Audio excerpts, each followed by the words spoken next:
So, complex power flow. From the conservation of energy, it should be clear that the real power supplied by the source is equal to the sum of the real powers absorbed by the load, and that the balance between reactive powers must be maintained. I.e., that's that conservation that what you put in at the one end must come out in some form or the other. It's all concerned. This means that the total complex power delivered to the loads in parallel is the sum of the complex powers delivered to each, such that for the following. So when I say complex power, you remember back to last week, we had S on the hypotenuse of the power triangle, and S is complex because it's got a horizontal component P and a vertical component Q. So expect complex numbers to rear their ugly head tonight. Right? So what we're saying here is, in terms of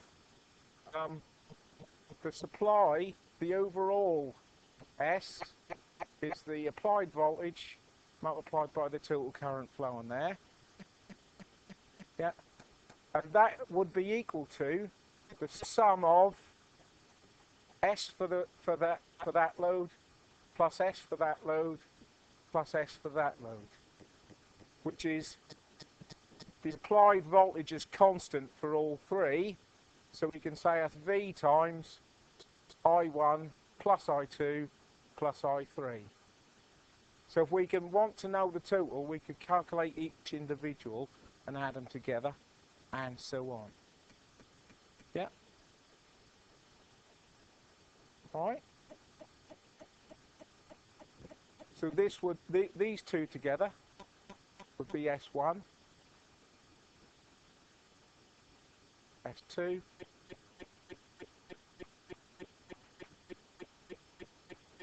and S3. Yep.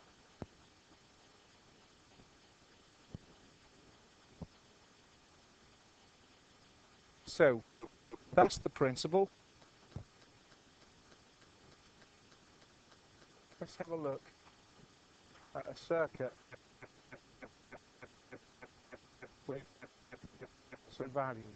So we're saying that, and I keep changing terminology here and I shouldn't, E is equal to 1200 volts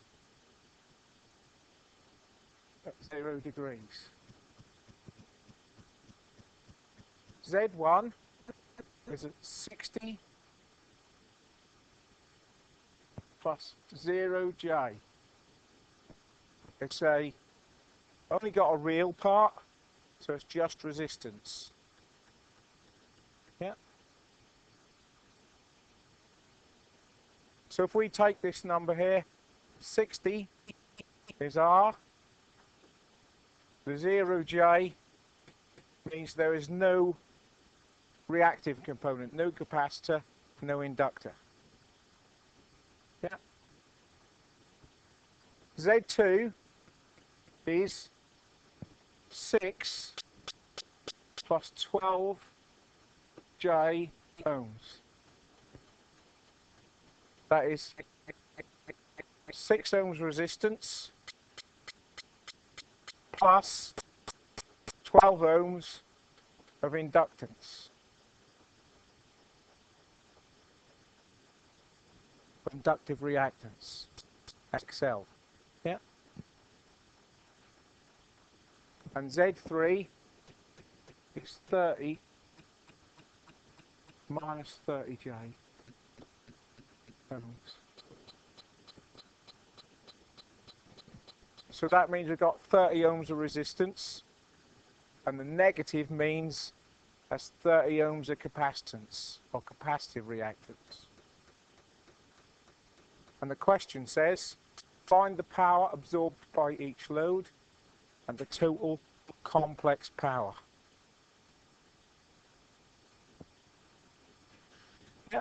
So from the formula on the previous page, we can write that we know the total is equal to S1 plus S2 plus S3.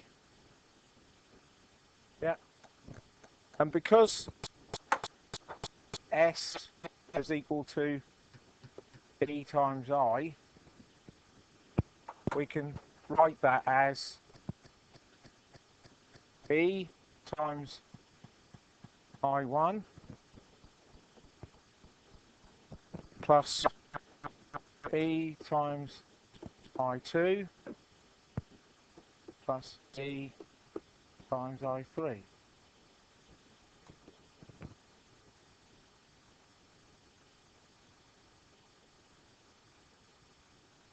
Yeah. So that's the overall where we want to end up. It's calculating that total, having first calculated all the individuals. Right. On the way, whistle stop revision of complex number arithmetic. All right. So, first of all, let's find I1.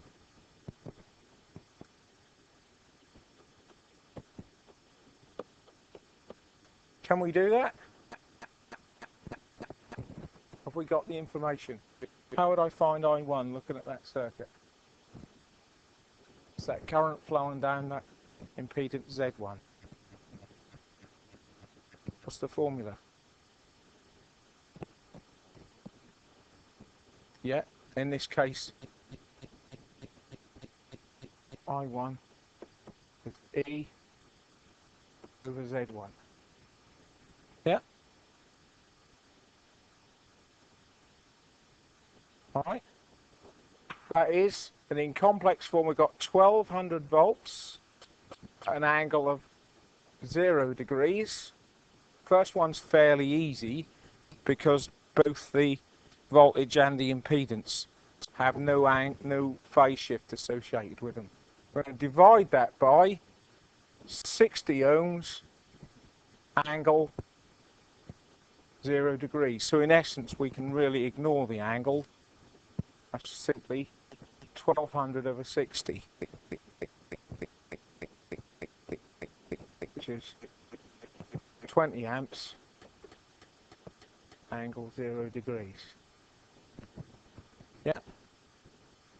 And this notation is important. We must put the units between the angle symbol and the number. This is the polar form of that complex number. So it's a polar form of it. We can directly do that because there's no angle associated or no J term. Alright. And then 0, and if it's degrees, we put the degrees symbol on the end. If it's radians, if you don't put a symbol, then radians is assumed. Okay? So we got our first current, 20 amps, angle 0 degrees. So now we can find S1. Because E times I1.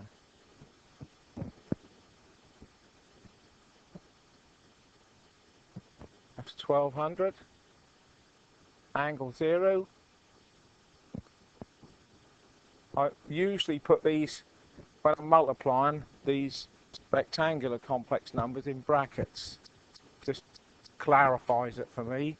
I'm going to multiply that by my current, 20, angle 0. If we multiply polar complex numbers, we just multiply these two together and we add the angles. So 20 times 1200 is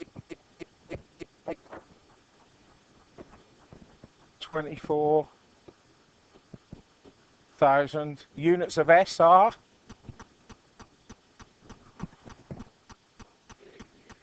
VA, yeah, volt amperes which is 24 kVA. So that resistive load is pulling 24 kVA of apparent power. Right. Yeah.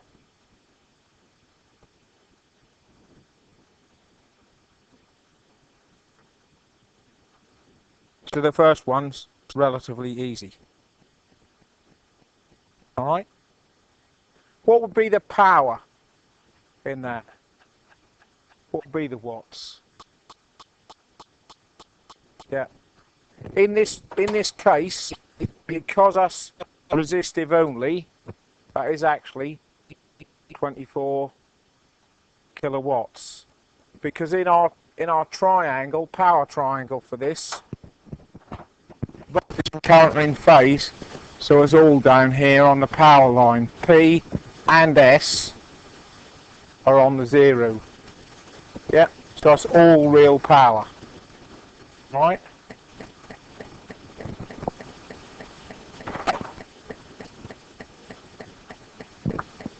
Now we're going to find I2.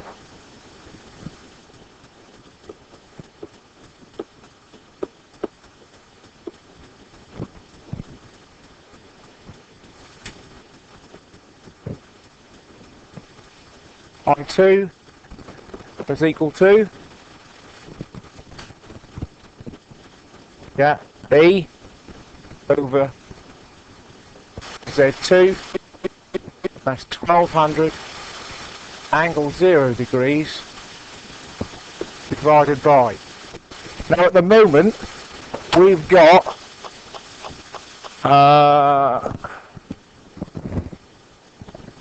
6 plus 12 J ohms.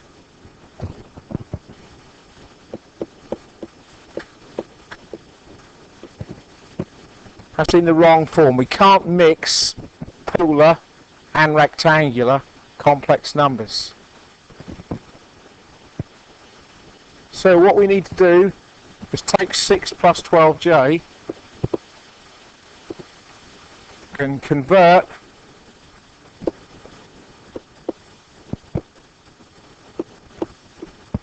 polar. And for Roger's sake, I'm going to remind you how you do that on the calculator. Did you? So, hang on, just let me see if I got mine in here. You got a Casio, are you, Roger? Yeah. Right. The way you do this conversion, you're going from rectangular, this form, to polar. So you push shift, and then polar is on the plus button on mine. Yeah. That opens a set of brackets. You then put in 6. You can put a calculation in there if you want. So you can put 6 plus 2, anything like that, or a fraction. Then you push shift again, and the comma, which is on the close brackets button. So you're moving over into the J term, and then you put in 12, close the brackets, and press equals. In this case, because we're working with our angles in degrees, your calculator needs to be in degrees mode and not radians. Mine's in radians. So I'm going to pause the recording. What I get for that, 13.4 to 3 significant figures. That'll be ohms, angle 63.4 degrees. Is that what you got? You got that, Roger? Yeah. Good. So we're no, but you put that J number in after the comma. Always. Again, that can be a calculation.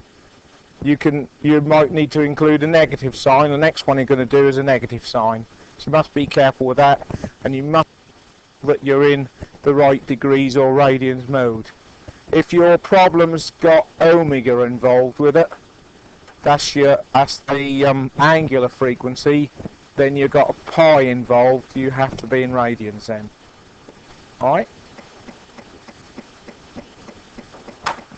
So now we've got that in colour form, we can write this out again. So that equals I2 is 1200 angle 0 degrees over 13.4 angle 63.4 degrees. When we divide polar numbers, we divide the magnitudes and subtract the angle.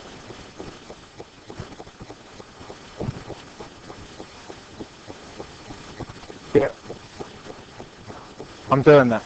Yeah, that's right. No. After I've realised, I'm trying to take it stage by stage. Realised you got your numbers in two different forms there, so you got to convert them. So you might as well go to the most convenient. And for division or multiplication, polar is most convenient. If you want to add two complex numbers together, it's easier to do it in rectangular form. You may well remember from maths. Alright, so what's the result of 1200 divided by 13.4? 89.4. 8 did you say? So let's say 89.5 to three significant figures. That's amps. Angle. What do you reckon your angle is, Roger? Yeah, because you've got 0 minus 63.4. And we said that was an inductive circuit.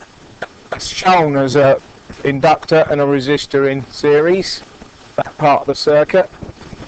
Yeah, so does that fit, does that current fit with our old friend civil in terms of inductor circuit, currents lagging the voltage? Yes, so that's always worthwhile to check, because it's easy to accidentally drop that negative sign out of there. Alright?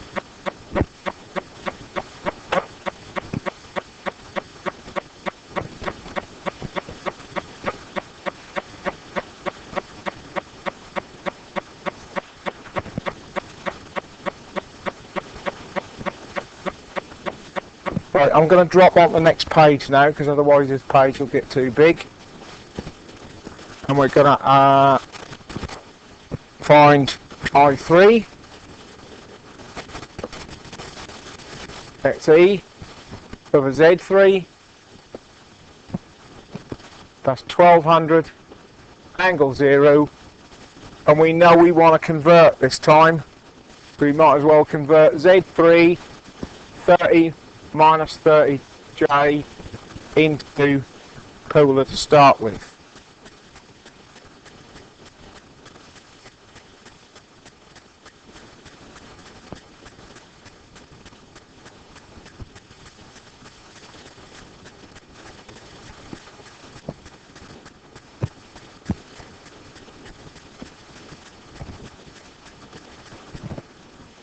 .3 amps, angle 45 degrees. Yeah, it's 0 minus minus 45, two negatives make a plus. Yep. And again, if we look at, we know that part of the circuit is capacitive in nature. Does that fit the civil? Capacitive. Current leads voltage, it's got a positive angle. Yeah.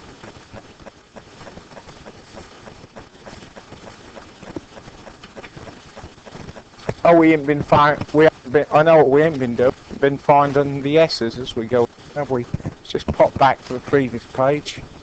We're supposed to be finding, haven't found the current. We're supposed to find S2. So it's equal to E times I2, which is our 1200 angle 0 times 89.5 angle minus 63.4 degrees. those brackets.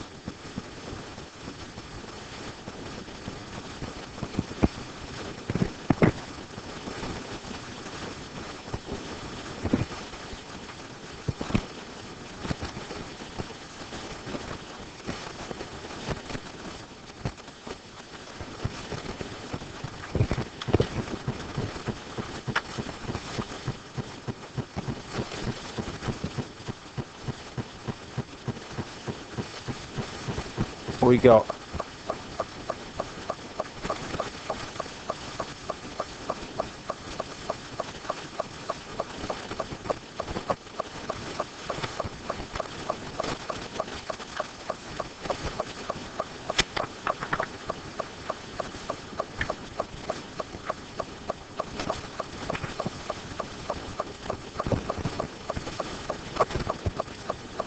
sorry, 107.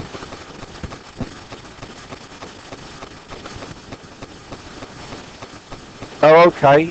Yeah. 10, 7 what? To give it in VA first.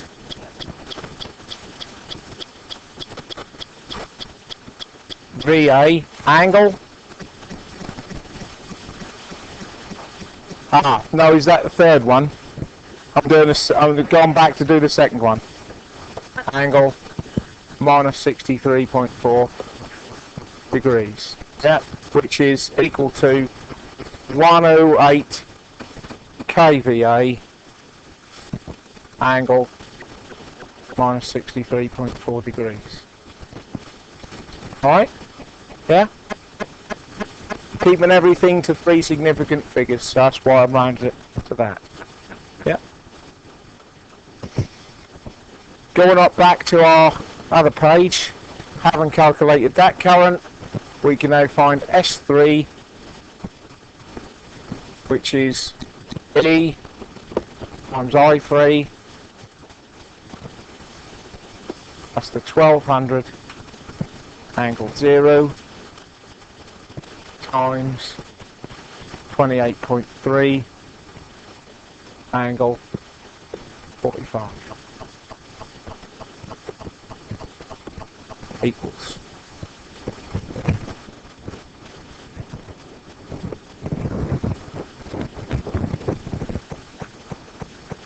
What we got? 1200 times 28.3, 33,960 VA angle 45, which we can round to 340 K VA angle 45 degrees.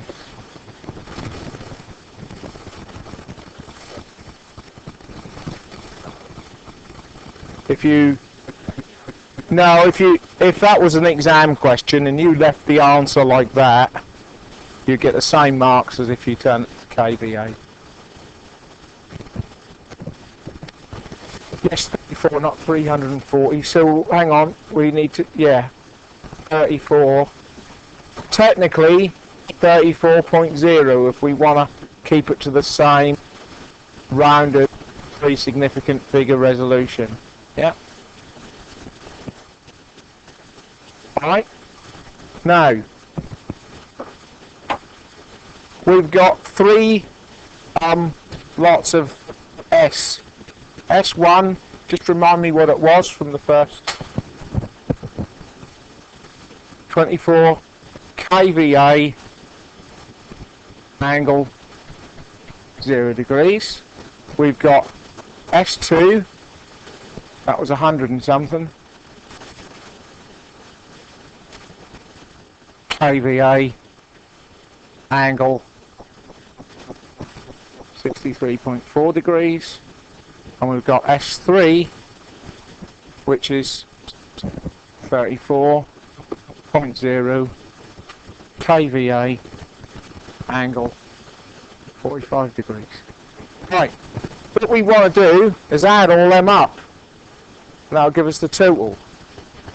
However, to do that, the easiest way is convert to rectangular. because then we can just add the real parts, add the imaginary, get our total, and then we can convert it back again. Probably a few too many, but it ain't going to make that much difference to the final answer. Okay, so we want to convert all of them to rectangular form. So the real part is 96.4. That's minus 96.6 plus 24 minus 72.6 J kVA. Yeah. Now, like I said, we can use the calculator to convert that to polar, because until we do, we don't know how many VA it is. We know what the power is in watts, 96.4 kilowatts, that bit, and we know what the VARs are, kVARs, 72.6. But we don't know how many VA it is at this with that number as it is. So converting that to polar,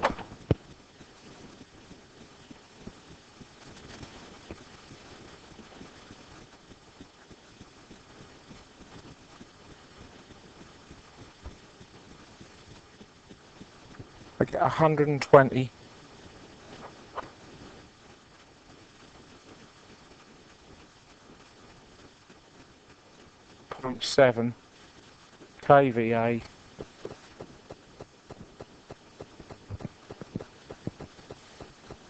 angle minus 37 degrees, near enough, rounded. So we got, Roger?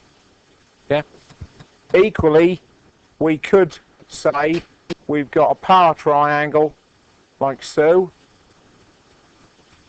of 96.4 kilowatts on the horizontal and 72.6 VAR on there, and we can use Pythagoras theorem to find the length of that line, S.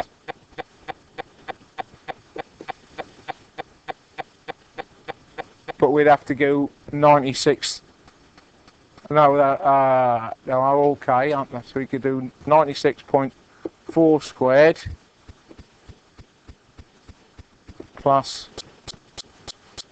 72.6 squared. Yeah, that'll give us the magnitude.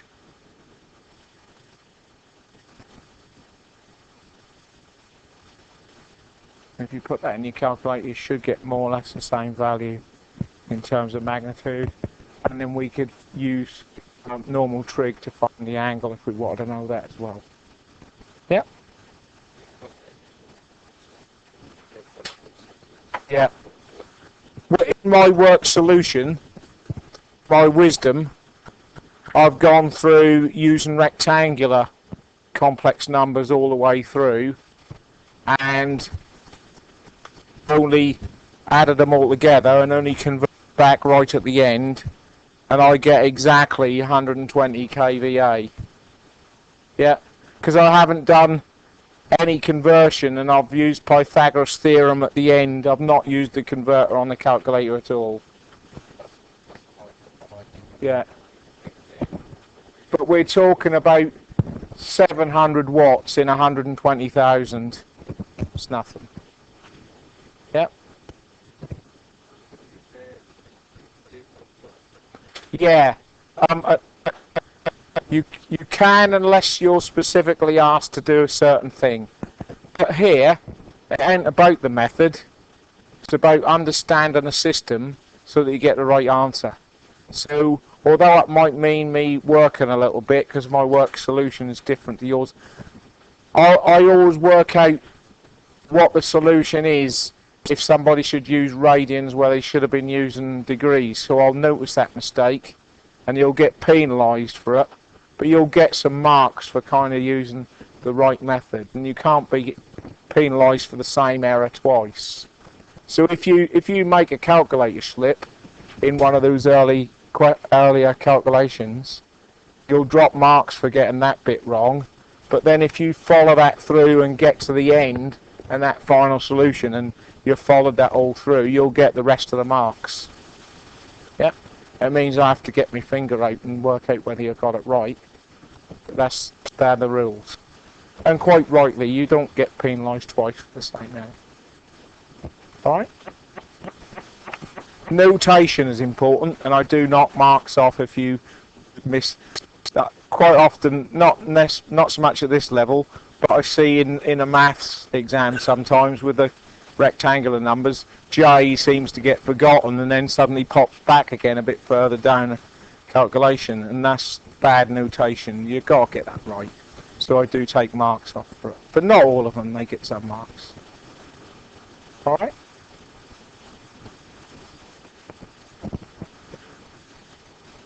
So, in your, I thought I put an example. No, I haven't got an example. I've got two questions in a little while.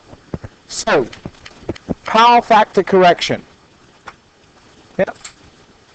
Last week we discussed how low power factor in a power line means that you have to pass more current to transmit the same amount of usable power to the end user. Just pop back to that triangle for Lewis's benefit. Where's me? Oh, here we go. If this angle, power factor is the cosine of that angle, Lewis. Yeah. So unity would be a good power factor. These two in line. You never aim for unity because the cost of the extra capacitance would be too prohibitive. But can you see that the steeper that angle is, the more current you're going to draw, because its voltage stays the same for the same amount of power. So if your load is 1000 watts, the worse your power factor is, the more current you're going to draw to deliver that same amount of 1000 watts. Yeah.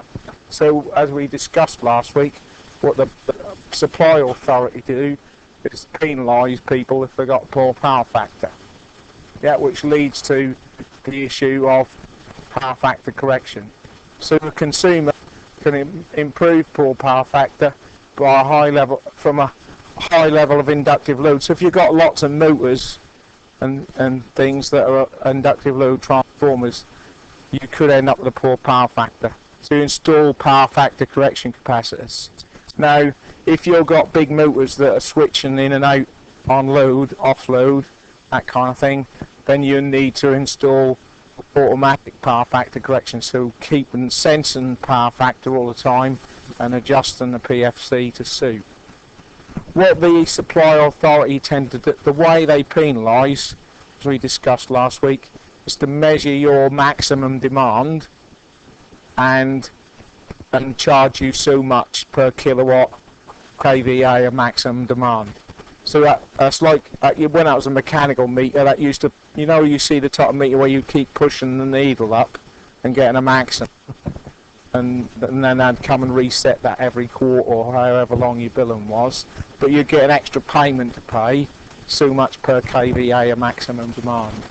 So if all your motors come on together one morning, all exactly the same time, and you ain't got any PFC involved, you're going to get a big maximum demand bill. Alright? Yeah?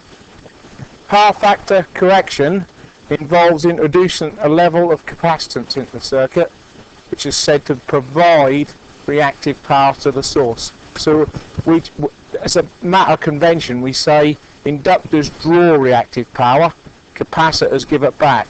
In actual fact, when one is drawn, the other is given back, and vice versa.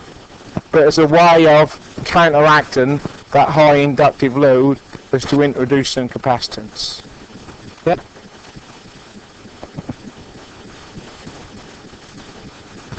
Graphically, what we're looking at is if we've got a reactive load with low power factor. That's the left-hand side here. It's the triangle representing that. Okay, so we've got a Q, an amount of Q, reactive power, being drawn by this inductive load. If we introduce a portion of capacitance such that we've got a QC, which is opposite direction to QL, imagine that pulling this corner down of this triangle down vertically to there. So we've got a new overall Q that's equal to QL minus QC. We've reduced the angle, and therefore if the voltage stays the same, which it does, we'll work fixed voltage system, then the current must have dropped as well. Yeah. Alright, so with some capacitance added, the overall reactive power Q is reduced. This reduces the phase angle, in turn increases the power factor, reduces the apparent power S, and hence reduces the current required to deliver the same amount of active power. Yep. I'm sure you've got plenty of power factor correction where you work, Roger. Yeah. That's as much as you know about it, yeah? Oh, well, I knew where they were, where I worked, and I'm an electrician, but I didn't really know the principle, how they measure, what sensors or whatever they use to measure where the power factor is and when they adjust it. Because I wouldn't think that's something that, I would think that varies in steps, I don't know, so you either add enough exercise portion of capacitance in. You might know more than me about that, Alex, I don't know. Switch banks in or out, yeah? Yeah. Switches them in or out, yeah. Yeah. Yeah. Okay.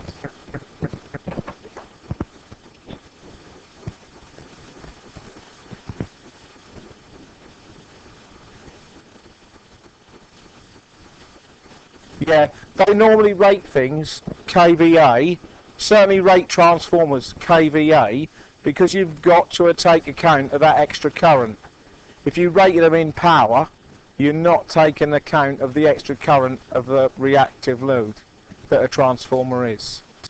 And so you'd rate your circuit breakers in VA as well, because then they've got to be properly rated for the maximum current that's going to flow, not just the current that supplies this.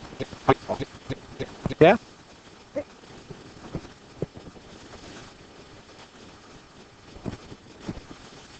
Example, power factor correction. So we'll go through this example, and then that'll be tutorial question times for a little while, and then we'll move on to talk about the assignment. Alright? So, for the circuit above, we're going to find the total real, reactive and apparent power. Initially, without the capacitor. Yeah. The power factor prior to correction, so the power factor as it stands without this capacitor connected. The total current flowing from the source. Then we're going to find the value of capacitance required to reduce the power factor to 0.8 lagging. So cos theta, cos of the angle is 0.8. We're going to find the new total current when the correction is in place. So you're going to see from this example the change in current that is achieved by adding that capacitance. Alright?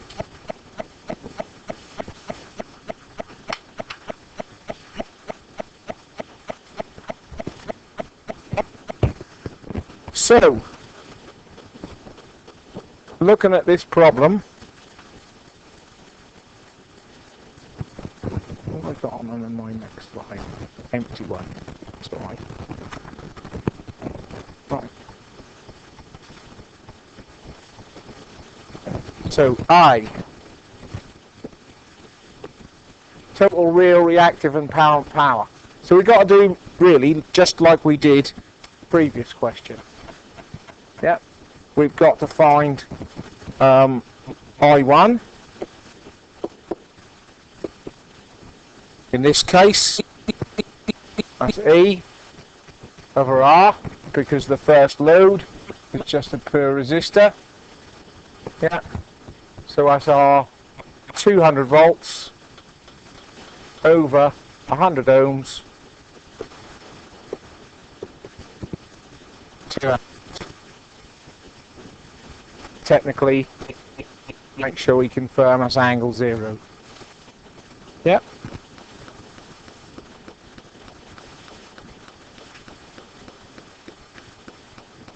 That's also equal to 2 plus 0J amps if we needed it in that form. Don't think we do. That's easy. So therefore, oh hang on, we'll do, and then I2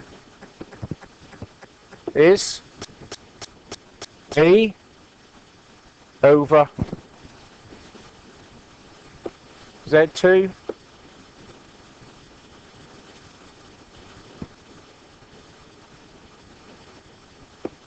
which is 200, the angle of the voltage is 0, divided by, and we got this 10 plus 20J, we need to convert that to polar form.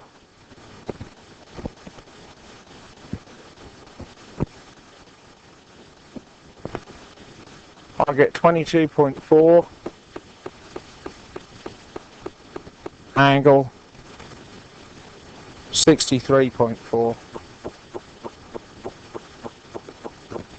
degrees.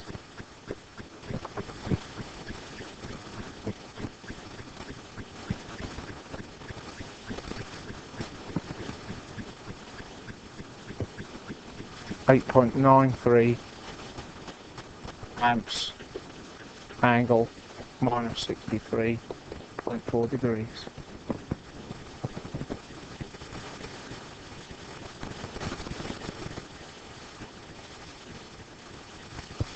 Yeah.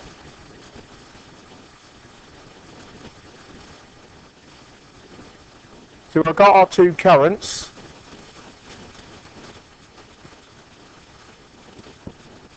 Now we can find our two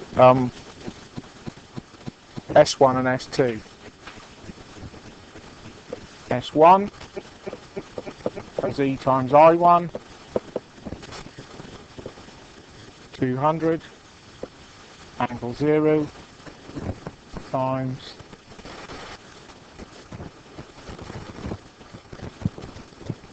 two, angle 0.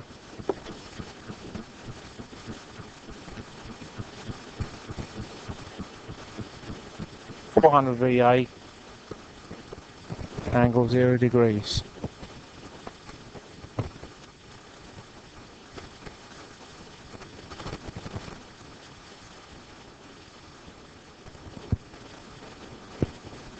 From that, we could say P1 is 400 watts,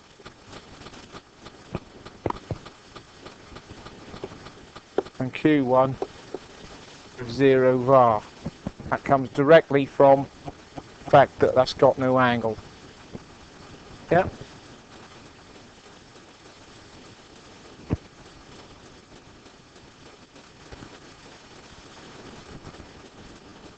We could also very quickly convert that to rectangular, in that we know that's going to be 400 plus 0J VA, because we'll want it in that form in a minute anyway.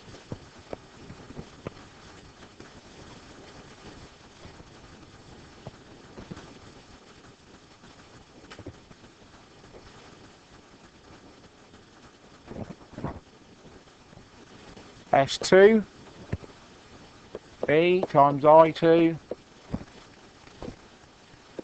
200 angle 0 degrees times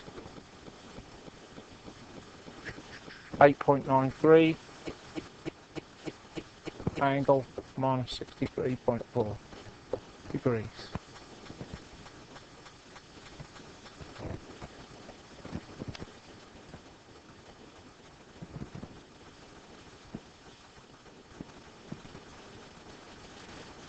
That's 1786. VA angle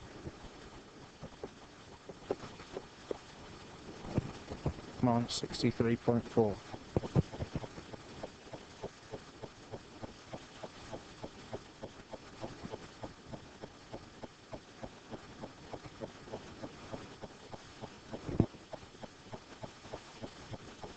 Yep.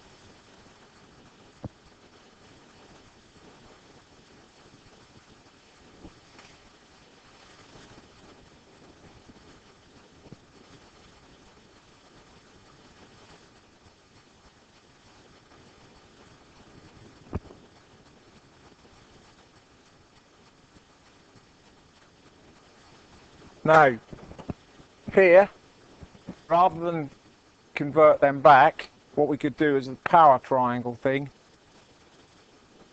and say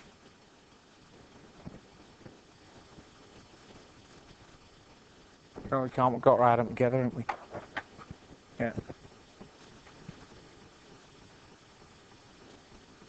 So we need to convert this to polar, rectangular, sorry.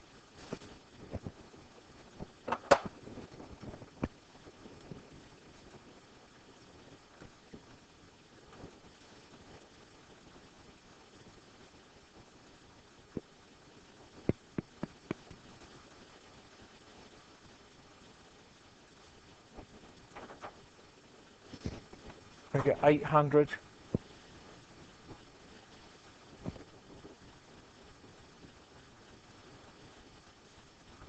minus 1596 J VA.